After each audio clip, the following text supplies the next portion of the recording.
Phone पर अपनी माँ उषा से बात करती हुई प्रियंका रसोई में काम कर रही थी। क्या कर रही है मेरी लाडो? क्या करूंगी मम्मी, तुम्हारे दामाद के लिए कॉफी बना रही हूँ। मुझे तो समझ में ही नहीं आता तुझे किस वक्त फोन करूं। 24 घंटे तू रसोई में रहती है। 7 बजे उठने के बाद 9 बजे तक तू सिर्फ कॉफी बना रही है। अरे मम्मी, कोई तुम्हारी तरह दूध में कॉफी डालकर थोड़ी ना पकड़ा देती हूँ अपने पति को मैं।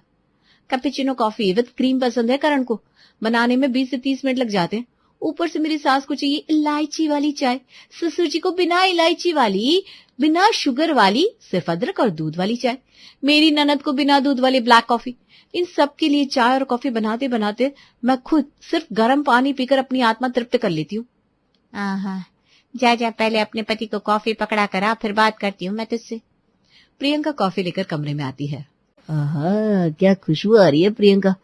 तुम्हारी कॉफी का सच में कोई जवाब नहीं, पर असली मजा तो तब आए जब इस कॉफी के बाद नाश्ते में तुम्हारे हाथों की गर्मा गर्म बैंगन के पकौड़े मिल जाए। पर नाश्ते के लिए तो मैंने पहले ही फिक्स कर लिया है, आलू के पराठे बनाऊंगी।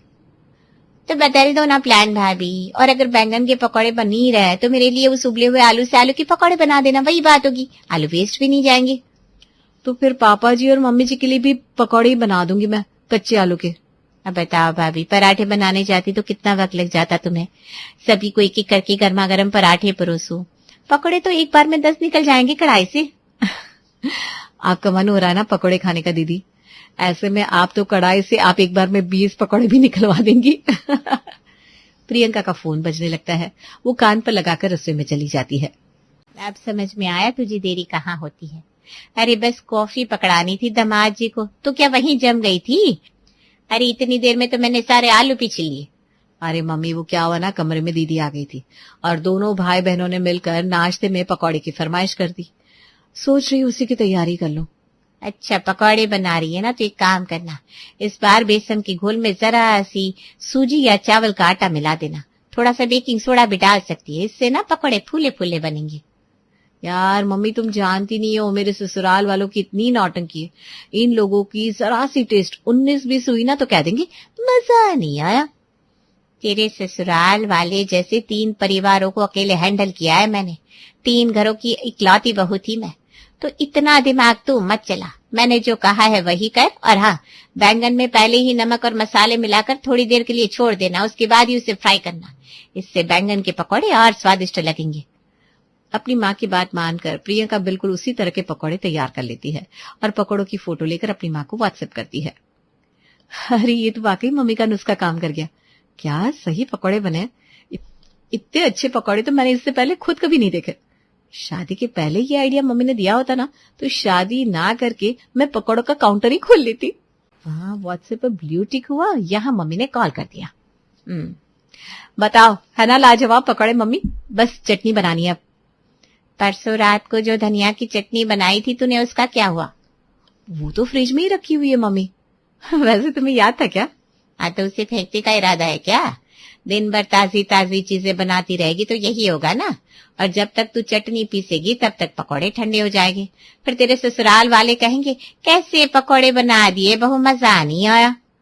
अच्छा, तो मतलब उसी चटनी के साथ पकौड़ों को सर्व कर दूं सभी को? उस धनिया की चटनी को निकाल और जरा सा इमली का पानी उसमें मिला दे। अगर बासी होने के कारण उसका स्वाद बदल गया हो तो इमली की खटास से किसी को पता भी नहीं चलेगा, और बाद में उसमें हल्का सा चाट मसाला मिला देना और फिर खिला देना सभी को।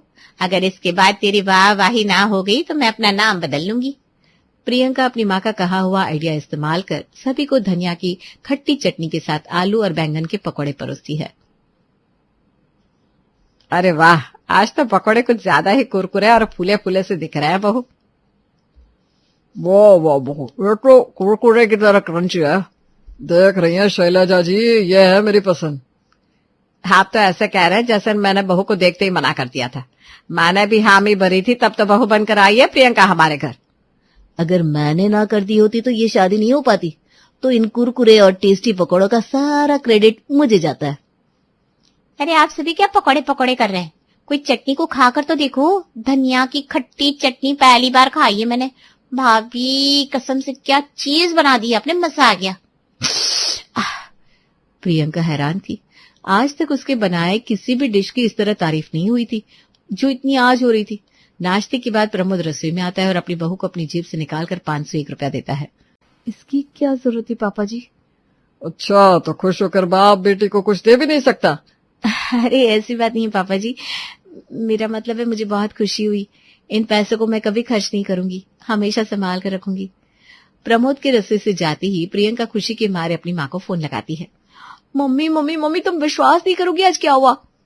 तू तो फूले नहीं से मारी है, किसी ने खुशी के मारे हाथ में पैसे धर दिए क्या? अरे तुम्हें कैसे पता? ये तो होना ही था बेटा।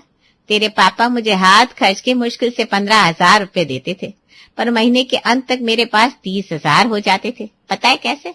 इसी तरह मेरे बनाए खाने से खुश होकर कभी तेरे छोटे दादा, कभी तेरे बड़े दादा, तो कभी तेरे पापा मेरे हाथ में पैसे रख दिया करते और मेरी कमाई हो जाती। फिर तो अब से प्रियंका वही करेगी जो मम्मा करेगी। और इस बात पर प्रियंका अपनी रसोई को अपनी माँ के आइडिया से चलाने की ठान लेती है। अगली सुबह उठते ही प्रियंका अपनी माँ को कॉल लगाती है। सभी के लिए अलग अलग तरह की चाय बनानी है और मेरी ननद और पति के लिए कॉफी। क्या करूं मम्मी बताओ? नहीं नहीं बेटा, तू तो कह रही थी कि मैं दूध में कॉफी डालकर सभी को पकड़ा देती हूँ, तो फिर मुझसे क्यों पूछ रही है भाई? और मम्मी, क्योंकि कल मुझसे बात करते करते 3 मिनट में आपने कॉफी बना ली थी। इतनी जल्दी कॉफी कोई कैसे बना सकता है? कॉफी मशीन मंगवाई है बेटा मैंने। कॉफी मशीन से 3 मिनट क्या 1 मिनट में कॉफी बनाई जा सकती है। अरे हाँ, ये तो मैंने सोचा ही नहीं। कॉफी मशीन नाश्ते के टेबल पर। कॉफी मशीन की हमारे घर पर क्या जरूरत है बहू? बिल्कुल है मम्मी जी। कॉफी मशीन से ना एक तो ना बराबर दूध में ही कॉफी बन जाएगी सभी के लिए, और मैंने सोचा है शाम से रात 10 बजे तक कॉफी मशीन को मैं रेंट पर भी लगा दूंगी। बैठे बैठे पैसे आ जाएंगे। नहीं बाबा नहीं, ये सब करने की कोई जरूरत नहीं है। पता चला एक दिन मशीन भाड़े पर गई और अगले दिन टूट कर आई। लानी ही क्यों है मशीन भाई? ठीक है, फिर कॉफी मशीन लाने के लिए मैं तुम्हारा लैपटॉप और फोन भेज देती हूँ। ठीक है ना करा, कभी कभी तो बहू कुछ मांगती है, ला कर दे उसे कॉफी मशीन।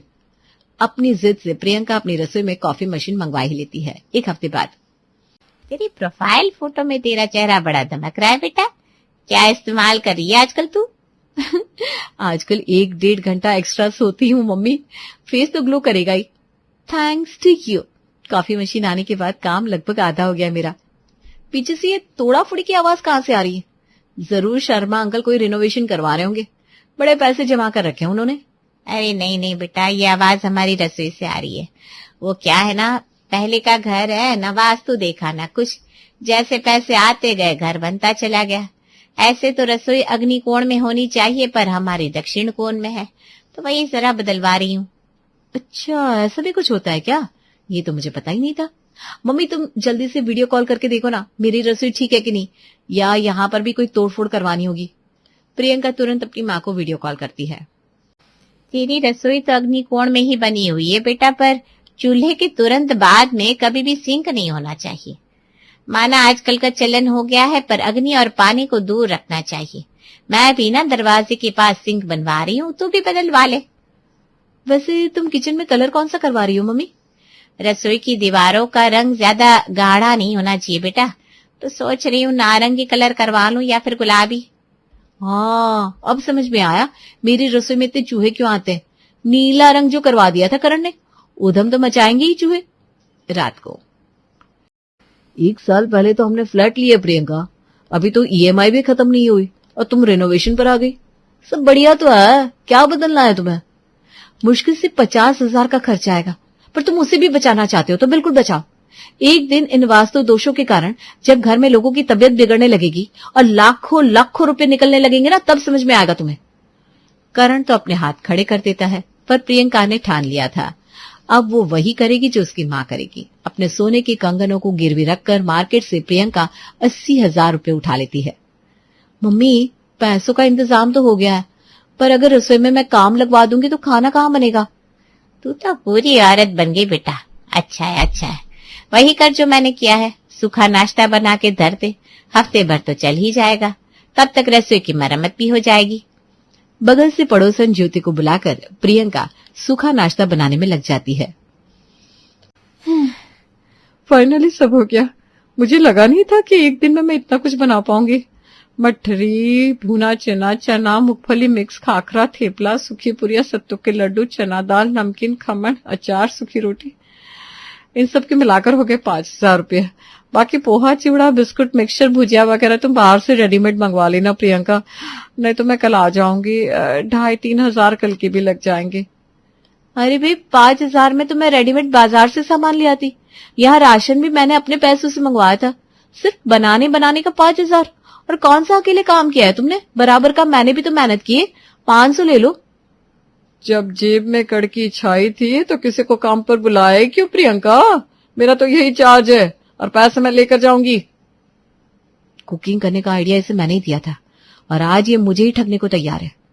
पैसे देकर विदा करती हूँ इसे, वरना यहाँ बखेड़ा खड़ा कर देगी। और अगली सुबह से प्रियंका के किचन में काम शुरू भी हो जाता है। नया सिंक और वो भी इतना स्टैंडर्ड, ये तो बड़ा महंगा होगा करण। महंगा तो होगा ही पापा। आपको क्या जरूरत थी प्रियंका को पैसे देने की? मैंने तो साफ साफ मना कर दिया था। कैसे पैसे? बहू ने तो मुझसे कोई पैसे नहीं मांगे। फिर बहू को पैसे दिए किसने? मैंने बचा कर रखे थे मम्मी जी कि जरूरत के वक्त इस्तेमाल करूंगी। अब ऐसे दिन आ गए हैं कि पति के आगे हाथ फैलाने पड़ गए, फिर भी कुछ हाथ न लगा।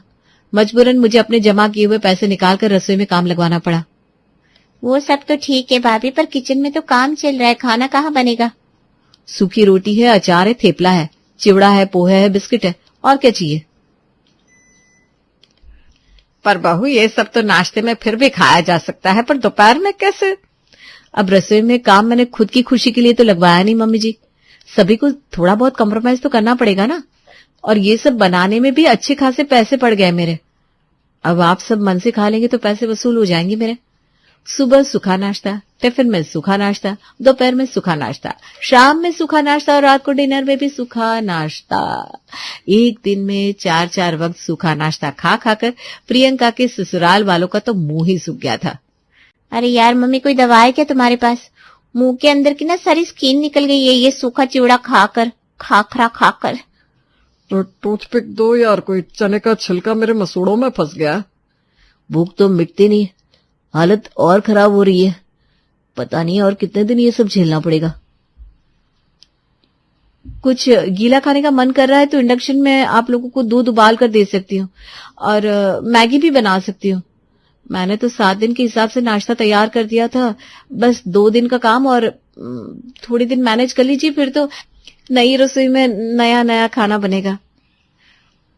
और आज थी उस 7वें दिन की आखिरी रात, जब पूरा परिवार बैठकर सूखा नाश्ता न्यूज़पेपर पर एंजॉय कर रहा था। बताइए मम्मी जी, कितना फायदा हुआ इस आइडिया का। इतने दिनों के बाद मुझे खुद के साथ बैठने का वक्त मिला, वरना 24 घंटे रसोई में निकल जाते थे। ऊपर से बर्तन भी नहीं धोने पड़े, क्योंकि सूखा नाश्ता तो मैं आप सबको न्यूज़पेपर में ही सर्व कर देती हूँ। इसी बहाने न्यूज़पेपर भी काम में आ गए। चलो जैसे भी कटे, ये 7 दिन तो कट गए। और खुशी की बात यह है कि कल हमारी नैना का जन्मदिन है। रात को पार्टी मेरी तरफ से, बाकी का तुम भाई भाभी देख लो अपनी ननद को क्या गिफ्ट देना है। अगली सुबह प्रियंका अपने किचन का उद्घाटन करती है, जो कि हूबहू उसकी माँ की रसोई की तरह बन चुका था। अब हमारी रसोई माँ बेटी की रसोई लग रही है ना मम्मी? हाँ बेटा, लग तो रही है। क्या बात हो गई मम्मी, तुम खुश नहीं दिख रही हो? जरा थकावट सी लग रही है बेटा, सो रही हूँ। बस खिचड़ी बना कर रख दूं, चल फोन रखती हूँ। मम्मी अगर खिचड़ी बनाएगी तो मैं कुछ और कैसे बना सकती हूँ? मम्मी इज ऑलवेज राइट, मैं भी खिचड़ी बनाऊंगी। और अपनी ननद के जन्मदिन पर खिचड़ी को केक की तरह डेकोरेट कर प्रियंका खाने के टेबल पर परोस देती है। आपकी भाभी की तरफ से आपका बर्थडे प्रेजेंट, खिचड़ी का केक। क्या मजाक है प्रियंका, आजकल क्या हो गया तुम्हें? जिस दिन पापा का पेट खराब होता है उस दिन तुम कोफ्ते और फ्राइड राइस बना देती हो। जिस सुबह सभी कुछ अच्छा एक्सपेक्ट कर रहे थे, तुमने खिचड़ी बना दी। आप सब सोच रहे होंगे कि मैं केक बनाऊंगी, उसके ऊपर कैंडल लगेंगे जिससे बुझाकर केक काटा जाएगा। क्यों काटते भाई? हम क्यों किसी और की सभ्यता को अपनाएं? मैदा शरीर के लिए खराब होता है मम्मी जी, इसलिए मैंने दाल और चावल को मिलाकर स्वादिष्ट सी खिचड़ी बना दी। अब बहस मत करो करण, अरे इस केक को एंजॉय करो, वरना दीदी का मूड खराब हो जाएगा। प्रियंका दोपहर को अपनी माँ को फोन लगाती है, पर तबीयत ठीक ना होने के कारण उषा फोन नहीं उठाती। लगता है मम्मी सो रही है, यानी कि उन्होंने दोपहर में भी कुछ नहीं बनाया, तो फिर मैं भी सो जाती हूँ। सभी को भूख लगी थी, पेट में चूहे दौड़ रहे थे, पर प्रियंका तो दरवाजे की कुंडी लगाकर सो जाती है। रात को नैना के बर्थडे के लिए सभी रेस्टोरेंट जाने के लिए तैयार होते हैं। अरे बहू तेरे हाथ सूने लग रहे हैं। वो सोने की चूड़ियां थी ना, उसे पहन ले। उन्हें तो गिरवी रख दिया था मम्मी जी, वहीं से तो पैसे आए थे रसोई के रेनोवेशन के। ये सुनकर तो करण का दिमाग ही खराब हो जाता है, पर उसे समझ में नहीं आ रहा था कि उसकी बीवी को हुआ क्या है और वो अचानक से इसे अटपटे काम क्यों कर रही है। तभी एक रोज शैलेजा करण को कॉल लगाती है। ऑफिस के लंच ब्रेक में तू जरा मुझे घर लेने आ जा बेटा, लगता है समधन जी से बात करनी पड़ेगी। 24 घंटे कौन माँ अपनी ब्याही बेटी से बात करती है। मुझे लगता है ये सारा किया धरा समधन जी का है। करण शैलेजा के साथ अपने ससुराल पहुंचता है। हाँ बेटा, अरे तेरी सास और दामाद जी आए हैं। अब तो फोन रख दीजिए उषा जी। बड़ी सही वक्त पर आई है समधन जी। आज दोपहर में मैंने चाउमीन बनाया है सोयाबीन डालकर। यही घर से खाकर आ रहा हूं मैं मम्मी जी। अरे वाह, कितना सही इत्तेफाक है। वैसे कुछ दिनों पहले ही मैंने अपनी रसोई रिनोवेट करवाई है। आइए समधन जी दिखाती हूँ। शैलेजा जैसे ही उषा के किचन में जाती है, हूबहू अपनी किचन देखकर वो हैरान हो जाती है और समझ जाती है कि बात उससे भी ज्यादा है जितना वो सोच रही थी। कौन सी माँ अपनी बेटी के घर के कामों में इतना इंटरफेयर करती है समधन जी? हमारे घर में क्या बनेगा ये भी आप बताती है प्रियंका को। अभी मैं फोन लगाती हूँ उसे समधन जी। अरे भाई, मैंने उसे बता दिया कि मैं खिचड़ी बना रही हूँ, तो उसे क्या जरूरत थी खिचड़ी बनाने की। मैं तो अपने पति के हिसाब से, अपनी तबीयत के हिसाब से खाना बनाती हूँ। अब वो मेरे हिसाब से बनाए तो इसमें मेरी क्या गलती है? आपकी बहू है, आप समझाइए उसे। करण जानबूझकर प्रियंका को कॉल पर रखता है, जिससे वो अपनी माँ की कही सारी बात सुन लेती है और इस दिन के बाद कभी भी अपनी माँ की कॉपी करने की नहीं सोचती।